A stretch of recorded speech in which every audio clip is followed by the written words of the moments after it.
All right, framing, perfect time to show you guys exactly how this locks out. I just shot the perfect video and I ran out of time, so I'm redoing it. And I got a little into the weeds. So I'm not a framing guru. I'm fascinated with framing. I like to know every aspect of everything that we're doing, but I'm not in here physically doing the work at this point in time. I've got guys who are much better at it than me. But the key to framing a container for us, a couple things. I don't know what you want to call this piece. It's perpendicular to the top plate. If you put that stud on your top plate, on your side walls, then you can do your ceiling joists one at a time, however you like. These side frames lock out to this hollow frame of the container. So you see this gap right here, 3/8 of an inch.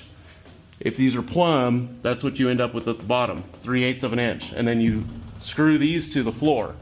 That's not going anywhere, it can't go in or out. Then you can bring your ceiling joists in one at a time, however you like. That locks all your framing out. You can also screw into this bar up here because it's hollow, or not, you don't really need to. But you see how we have a couple, just one joist in at this point, and everything's already solid, locked out. Metal versus wood, I'm not getting into that right now, but I'd need a compelling reason to run metal studs both in manpower and material costs, and I need to be able to tell the customer exactly why I'm doing that, why I'm charging more for metal studs. These are not fireworks containers. Fire is not a thing, or you couldn't use wood in any of it.